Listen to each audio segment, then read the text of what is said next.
नमस्कार दोस्तों। आज मैं आपके लिए गणित के बहुत ही इंपॉर्टेंट क्वेश्चन कराऊंगा, तो वीडियो को पूरा देखिएगा। चलिए स्टार्ट करते हैं। पहला सवाल, यदि x का 40% बराबर 500 का 10% के समान हो तो x का मान ज्ञात करें। x का मान ज्ञात करना है। x लिखिए। का मतलब होता है मल्टीप्लाई। 40% परसेंट का मतलब क्या होता है? बटे में 100 बराबर 500 का मतलब मल्टीप्लाई कितना? 10%। परसेंट का मतलब होता है बटे में 100। अब इसको आप आसानी से कट लोगे। 100 से ये 100 कट जाएगा, ठीक है। एक जीरो से ये एक जीरो कट जाएगा, ठीक है। अब 4 से कटाओगे आप 500 को, तो 4 से 500 कटा दीजिए। 4 एकम 4, एक बचेगा 4, 4 दूनी 8, 2 बचेगा 20, 4 पंजे 20। तो इधर क्या बचा आपका x, और इधर क्या बचा 125। तो x का मान कितना आ गया निकल के? 125, जो कि हमारे सी ऑप्शन में दिया गया है। ये प्रश्न का बिल्कुल सही जवाब है। दोस्तों, अगर आपको मेरी आवाज या मेरा बोलने का तरीका आज अलग लग रहा है तो इसका मतलब है मेरे मुंह में छाले हो गए, जिसकी वजह से मुझ पे बोला नहीं जा रहा सही से। तो एडजस्ट करना है थोड़ा सा, और कोई बात नहीं है। इसी के कारण मैं नहीं बोल पा रहा, मुंह में छाले हो गए। अब देखते हैं अगला सवाल। अगला प्रश्न है, ए की आय का 10%, बी की आय का 15%, सी की आय का 20%। देखो, ए, बी और सी तीन व्यक्ति हैं। ए की आय का 10%, बी की आय का 15%, सी की आय का 20%, ठीक है। ये है। अब देखो, अनुपात कट जाएगा। अनुपात में ये परसेंट से परसेंट कट जाएगा। 5 दूनी का 10, 5 तिया 15, 5 चौको 20, ये भी कट जाएगा। 2:3:4 हो गया ये, ठीक है। अब देखो, अब आपसे बोला है यदि इनकी आय का कुल योग 7,800 है। आय का कुल योग कितना है? 7,800 है। तो बी की आय क्या होगी? बी की आय क्या होगी? सबसे पहले तो ये जो आपके पास अनुपात है, इसको सही फॉर्म में आप बना लेंगे, ठीक है। इस अनुपात को आप क्या करोगे? सही फॉर्म में बना लोगे। तो सही फॉर्म में इस अनुपात को कैसे बनाओगे? 2, 3, 4 का पहले एलसीएम लोगे तो कितना आ जाएगा? 12। 2 से कटाओ 12 को 6 बार में कटेगा। 6 दूने का 12। देखो, 2 से कटाया आपने 12 को 6 बार में कटेगा। 2 से 12 कटाओगे 6 बार में कटेगा, 6 लिखा मैंने। 3 से 12 कटाओ 4 बार में कटेगा, और 4 से 12 कटाओ तो 3 बार में कटेगा, ठीक है। अब ये क्या आ गया? इनका सही अनुपात। अब आपका देखो योग कितना है? 7,800। तो अनुपात का भी योग करेंगे। 6, 4, 10 और 3, 13। तो इस योग में अनुपात के योग से डिवाइड करो। 13 छिंग 78, 2 जीरो मतलब 600 बार में कट गया। पूछा है बी की आय क्या होगी। बी अनुपात में कितना है? 4। तो 600 का मल्टीप्लाई 4 से कर दो तो ये हो जाएगा 2400। ये आपके इस सवाल का बिल्कुल सही जवाब है, 2400। अगर सी की आय पूछता तो 600 का मल्टीप्लाई सी के अनुपात से कर देते तो कितना हो जाता? 1800 हो जाता। एक ही पूछता तो 3600 हो जाता। किसी का भी पूछेगा आप आसानी से बता दोगे। अब देखेंगे अगला सवाल। अगला प्रश्न है, 0.01 कॉमा 0.1 का कितना प्रतिशत है? ये जो संख्या है, ये इस संख्या का कितना प्रतिशत है, ये पूछा गया है। 0.01, ठीक है।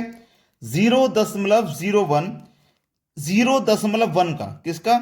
0.1 का कितना प्रतिशत है?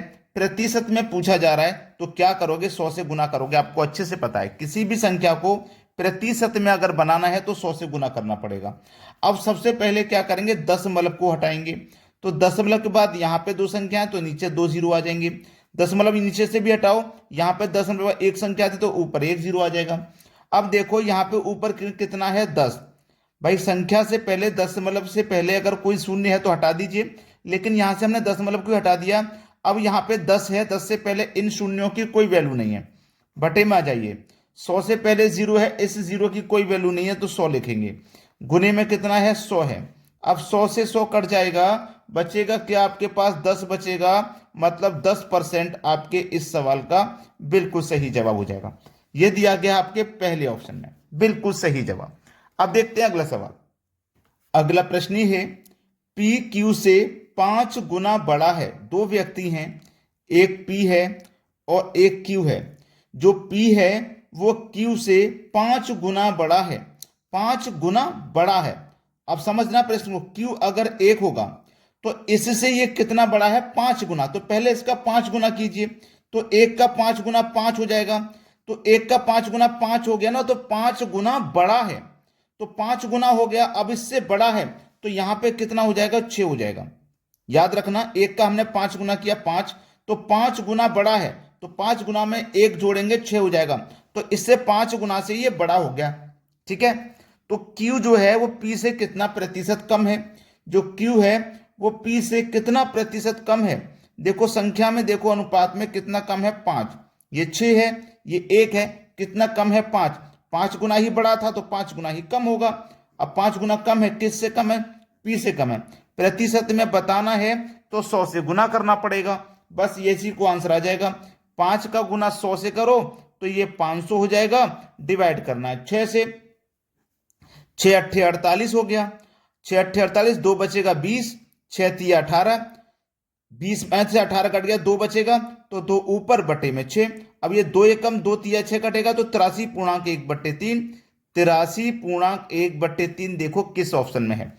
आप बोलेंगे सर पहले ही ऑप्शन में है, तो ये आपके सवाल का बिल्कुल सही जवाब हो जाएगा। अब देखेंगे अगला सवाल। अगला सवाल है 65 ग्राम 2 किलो के कितने प्रतिशत बराबर है। देखो बोला क्या है, 65 ग्राम 2 किलो, 2 किलो का मतलब है 2000 ग्राम। जब ये वाली यूनिट ग्राम में है तो हमको ये वाली यूनिट भी ग्राम में बनानी पड़ेगी, इसलिए हमने 2 किलो को 2000 ग्राम बना लिया। अब पूछा है हमारा 65 ग्राम 2 किलोग्राम का, है ना, 2 किलो के कितने प्रतिशत के बराबर है, कितना, 65, कितने का, 2 किलो मतलब 2000 का। प्रतिशत में बताना है तो आप जानते हैं 100 से गुना करना पड़ेगा। किसी भी चीज को प्रतिशत में जब बदलोगे तो 100 से गुना करोगे। अब देखिएगा, 2 जीरो से आपके ये 2 जीरो कट जाएंगे, ठीक है, कट गए। अब 5 से कटा दो, 5 से 65 कट जाएगा 13 बार में, और 5 से 20 कट जाएगा 4 बार में, मतलब 13 के बटे में 4। अब 4 से मैं कटाऊंगा तो 4 तिया 12, 1 बचेगा, तो 1 ऊपर बटे में 4, तो 3.1/4। लेकिन ऐसा कोई ऑप्शन नहीं है, 13/4, यानी कि जो 13/4 आ रहा था वही ऑप्शन में है। इसको बस केवल यहीं तक सॉल्व करना है, इसके बाद में नहीं करना। आंसर यहीं पे दिया गया है, तो ये हो जाएगा हमारे इस सवाल का बिल्कुल सही जवाब, पहला ऑप्शन। तो अगर आपने वीडियो को अभी तक लाइक नहीं किया है तो लाइक कर दीजिए, और यदि शेयर नहीं किया है तो भैया शेयर कर दीजिए। ठीक है दोस्तों, समझ में आ गया, धन्यवाद।